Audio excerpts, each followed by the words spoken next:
नमस्कार, आजादी दर्पण news channel में आप सभी का हार्दिक स्वागत है। आज हम राजूरा विधानसभा क्षेत्र के राजूरा शहर में आइए जानते हैं कि लोगों का मत, उनका क्या कहना है कि उनको राजूरा विधानसभा में कौन आमदार के रूप में होना। तो चलिए जानते।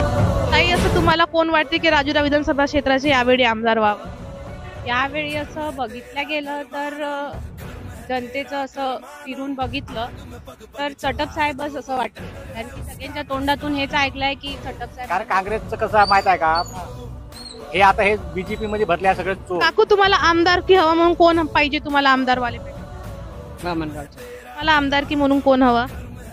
आमदार की हवा पाहिजे म्हणून मला असं वाटतं की चटप साहेबांना सगळ्यांनी निवडून नाही, पण आमचं म्हणणं असं आहे का जर एक पक्षातर्फे जर कोणता व्यक्ती उमेदवार निवडून येतील तर तो चांगल्या प्रकारे जर अपक्ष उमेदवार निवडून आला तर सांगता येणार नाही, तो उद्या काँग्रेसला पण मिळू शकते किंवा उद्या बीजेपीला मिळू शकते।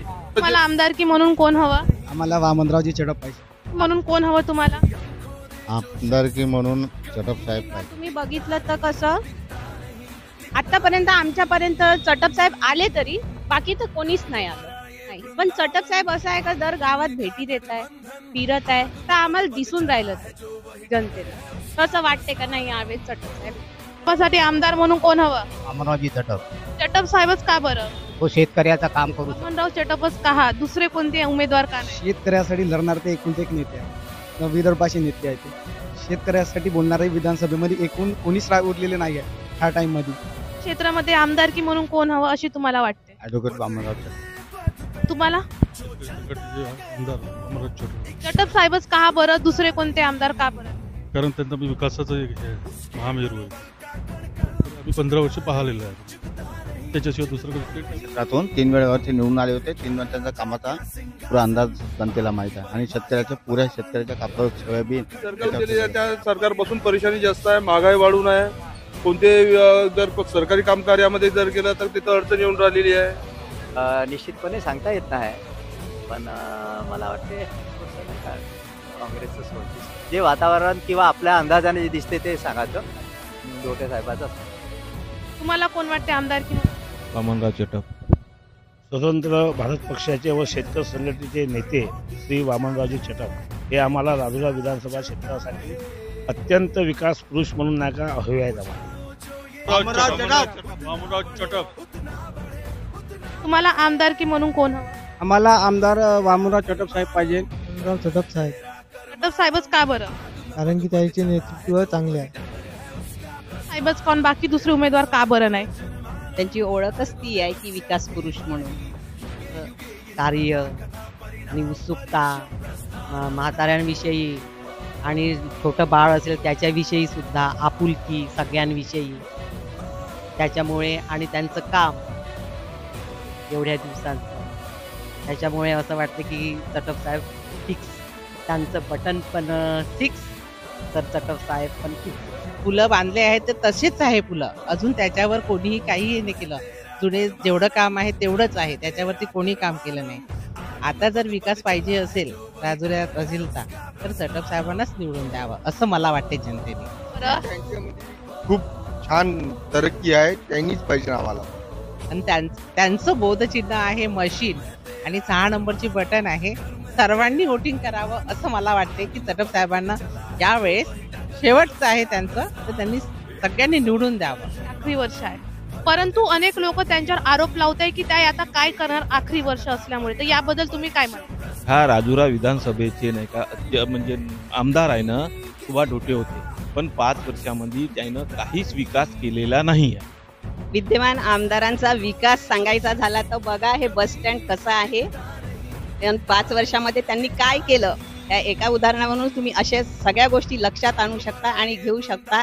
इथं विद्यार्थ्यांची गैरसोय आहे की बस वेळेवर जात नाही, येत नाही, आणि एकमेव असं मला बस स्टँड दिसत आहे हे राजुऱ्यातलं की 5 वर्षात सुद्धा त्याची सुधारणा झालेली नाही, असं ह्या विद्यमान आमदाराचं काम आहे। याच्यावरून लक्षात येते आम्हाला की चटप साहेबांसारखाच आम्हाला नेता हवा आहे, कारण त्यांचं लक्ष विकास करण्याकडेच असते, बाकी गोष्टींकडे ते लक्ष देत नाही, आगाऊ गोष्टी स्वतः करत नाही ते, आणि त्यांना विकास म्हणजे विकासच पाहिजे, दुसऱ्यांच्या कामासाठी ते योग्य वेळी तत्पर राहतात। म्हणणं आहे की चटप साहेब यावेळी आखरी वर्ष काही कोणतेही प्रकारचे कामं करणार नाही, तर या विषयावर तुम्ही काय म्हणता?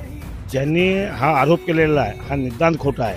साहेब 1990 मध्ये पहिल्यांदा या विधानसभा क्षेत्राचं प्रतिनिधित्व केलं आहे. जनता दलाच्या माध्यमातून, शेतकरी संघटनेच्या माध्यमातून. त्या काळामध्ये या ग्रामीण भागामध्ये कोणत्याही प्रकारचे रोड नव्हते. या अगोदर काँग्रेसची 40 वर्ष 50 वर्ष सत्ता होती. त्यानंतर नाही का चटप साहेबांनी आपलं जे नक्षल प्लॅनच्या माध्यमातून या भागातील खेड्यापाड्यापर्यंत दळणवळणाचे साधनं आणि खेड्याचा जो भाग आहे तो तालुक्याशी जोडला गेला. आणि राजुरा जे नदी आहे पैनगंगा नदी आहे, या नदीवरती जवळजवळ 8 पूल साहेबांच्या कालखंडामध्ये निर्माण झाले. राजुऱ्याचा कोर्ट झाला, आपल्या राजुऱ्याचं बसस्टॉप झालं, गोंडपिपरीचं बसस्टॉप झालं. त्यानंतर राजुरा शहरामध्ये चटप साहेबाच्याच कालखंडामध्ये नगर परिषदेच्या एरियामध्ये डांबरीकरणाचं सुद्धा काम झालेलं आहे. आणि एकटे असून सुद्धा त्यांनी अभ्यासाच्या जोरावरती कायद्याच्या चौकटीमध्ये बसून या राजुरा निर्वाचन क्षेत्रातील जिवती असो, कोरपणा असो, गोंडपिपरी असो, राजुरा असो, या भागातील प्रत्येक गावचा त्यांनी नाही का विकास केलेला आहे. जे धान्य होतं, कापूस, जे आज काही गोष्टी होत्या त्या कोणत्याही मालाला भाव दिला नाही. आणि केंद्रातही सरकार होतं त्या बीजेपी सरकारचं, त्यांनी सुद्धा काही त्याच्यावर आक्षेप म्हणजे याच्यावर हे शेतकऱ्यांकडे मुळीच लक्ष दिलं नाही. आणि आमच्या तालुक्यासाठी विकास पुरुष एकमेव असलेले वामनरावजी चटप साहेब आहेत. त्यांच्याशिवाय दुसरा आम्हाला पर्याय नाही. या अगोदर सुद्धा 2दा सुभाषभाऊ धोटे निवडून आले, त्यांनी कोणत्याही प्रकारचं काम केलेलं नाही. मागच्या वेळेस त्यांच्यावरती आरोप झाले 500 कोटी गेले कोटी. या वर्षी सुद्धा त्यांचा या 5 वर्षाच्या कालखंडामध्ये काम नाही. ते 7.5 वर्ष सत्तेत होते, आत्ताच फक्त 2.5 वर्षाच्या कालखंडात ते सत्तेत नव्हते. त्या 7.5 वर्षामध्ये कोणत्याही प्रकारचा त्यांनी विकास केलेला नाही. आणि कोणताही व्यक्ती त्यांच्याकडे जे नाही का आपल्या गावाच्या विकासाबद्दल किंवा काही मागण्याला गेला, उद्धट शब्दामध्ये बोलणे आणि त्या लोकांना नाका लावणे, तुझ्या गावात किती वोटं पडले रे, तर तू मला काम मागायला आलेला आहे, अशा प्रकारचे ते नाही का आरोप त्या लोकांवरती करतात. म्हणून आम्हाला येणाऱ्या विधानसभेमध्ये चटप शिवाय आमच्या विधानसभा क्षेत्रामध्ये आम्हाला पर्याय नाही. एकमेव विकास पुरुष वामनरावजी चटप साहेब आहेत. साहेबाच्याच कालावधीमध्ये बसस्टॉप, एवढा मोठा न्यायालय, कोर्ट, हे सर्व चटप साहेबाच्याच कालावधीत झालं. आज हे संजय भाऊ पण बीजेपीचे आमदार होते, त्यांनी सत्ता वरती होती, खाली होती, परंतु सत्तेत असून त्यांनी काहीच केलेलं नाही. आज माहीत आहे का, ते होते आणि सुभाष भाऊ बी होते. कोरपण्यामध्ये अशी अवस्था आहे की रोडवर जनता उभी राहते, त्यांना शेड नाही होतो बसस्टॉपवर उभी राहण्यासाठी. परवा आता मोर्चा निघाला होता, बस चालताना ते बाई पडत होती. म्हणजे अशी परिस्थिती आहे. तर का केलं? आणि लोक म्हणते चटप साहेब एकटे का करते नाहीत, त्याच्यापाशी तेवढं ज्ञान आहे, त्या ज्ञानाचा उपयोग करते. हे सत्तेत जाऊन काही नाही, हे बैल आहे. बस म्हणलं तर बस, उठ म्हणलं तर उठ, या लायकीचे हे लोक आहे. म्हणून हे काही करू शकत नाही. तो एकमेव शेर आहे वामनराव चटप, उसका कोई हात पकडता नाही. शेतकरी संघटनेचा जिंदा, हम तुम्हारे साथ है. चटप साहब आगे बढ़ो, हम तुम्हारे साथ हैं. चटप साहब आगे बढ़ो, हम तुम्हारे साथ. आणि दुसरी गोष्ट, 12 वर्ष झाले चटप साहेब विदर्भाचं आंदोलन करतात. त्या लोकायला नाही पाहिजे चटप साहेबाला विदर्भ एकटा, तो विदर्भ घेऊन जाणार आहे मेले. कोणासाठी करत आहे? नवीन पिढीसाठी करत आहे. एक तरी आमदार त्या विदर्भाच्या आंदोलनाच्या याच्यामध्ये भाग घ्यायला तयार नाही. इथचा खासदार गेला, इथचा आमदार गेले, कोण तर आम्ही म्हणजे कसं आहे, त्यावेळेस विदर्भ म्हणजे सर्वांचा आहे ना.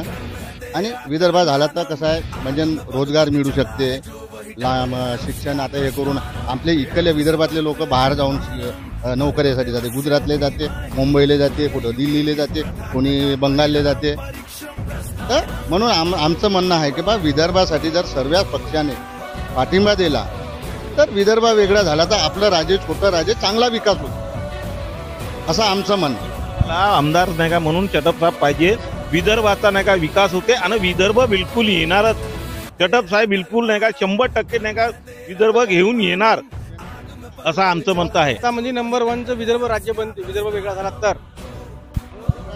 हे एवढं म्हणजे हे होणार नाही. म्हणजे सर्व पोराला, मुलाला आणि नोकरीपणा लागणार बा, असं आमचं मत. संपत्तीने भरपूर नाही का ज्या निसर्गाच्या पोटामध्ये जे जमलेलं खनिज संपत्ती आहे, जसं आपलं कोळसा आहे, आपलं नका आपलं फॉरेस्ट आहे, वीज निर्मिती आहे. आज नाही का चंद्रपूर जिल्ह्याची वीज निर्मिती सिमेंट फॅक्टरी आहेत आणि जे चंद्रपूर जिल्ह्याची वीज आहे ती पुऱ्या महाराष्ट्रामध्ये आंध्र प्रदेशमध्ये सुद्धा जाते. तरी आमच्याकडे विजेचे दर जास्ती आहेत आणि मुंबईला नाही का 24 तास वीज मिळते. आमच्या विदर्भामध्ये आम्हाला सुद्धा 12 घंटे वीज मिळत नाही. अशा प्रकारची व्यवस्था असल्यामुळे शेतकऱ्याचे प्रश्न असतील, शेतीमालाला भाव असेल, यासाठी जर आंदोलन करणारी जर व्यक्ती असेल ती वामनरावजी चटप साहेब आहेत. म्हणून राजुरा विधानसभा आणि महाराष्ट्र विधानसभेमध्ये एकमेव जर नाही का बेरोजगार असेल, सुशिक्षित बेरोजगार असेल, शिक्षण असेल, शेतकरी असेल, वंचित या घटनेत लढणारा एकमेव व्यक्ती म्हणजे वामनरावजी चटप साहेब आहेत. म्हणून आम्हाला वामनराव चटप साहेबांची अत्यंत आम्हाला आवश्यकता आहे आणि राज्याला सुद्धा आवश्यकता आहे. एवढी आमची नाही का इच्छा आहे. तुम्ही म्हटले चटप साहेबच यायला हवं, पण याच्या आधी जे आमदार होते त्यानं राजुरा विधानसभेत काय परिवर्तन केले असे तुम्हाला वाटते? हे तुमच्या समोर जागतिक उदाहरण आहे वाला आहे. त्यांचे भाऊ नगर परिषदेचे अध्यक्ष होते. जर त्यांचे भाऊ नगर परिषदेचे अध्यक्ष होते, तो फंड PWD कडे न वळता कमिशनच्या माध्यमातून तो नगर परिषद अध्यक्ष असल्यामुळे त्यांचा भाऊ त्यांनी दिला आणि हा नाही का 8 करोडचा विकास नाही का जगाला दिसून राहिलेला आहे. या तळ्यामध्ये पाणी नाही, या तळ्यामध्ये पूर्ण घाणीचं साम्राज्य झालेलं आहे आणि हे कोणती तरी नाही का कोल्पनिया काहीतरी वनस्पती आहे, ही वनस्पती या तळ्यामध्ये जमलेली आहे. हाच त्यांचा सुभाष भाऊचा नाही का 8 करोडचा विकास आहे. इसी के साथ मैं आप सभी से विदा लेती हूँ। देखते रहिए आजाद विदर्भ न्यूज चैनल और आने वाले 20 नवंबर 2024 को जैसे कि पता ही होगा कि पूरे महाराष्ट्र में विधानसभा का चुनाव होने वाला है, तो सभी जन जाकर अपना मत दे। मत इसीलिए नहीं क्योंकि आपको बस इसीलिए दे कि आप एक अच्छे उम्मीदवार के तलाश में आप अपना मत दे। इसी के साथ देखते रहिए आजाद विदर्भ न्यूज चैनल। यदि अभी तक हमारे चैनल को सब्सक्राइब नहीं किया, अभी जाके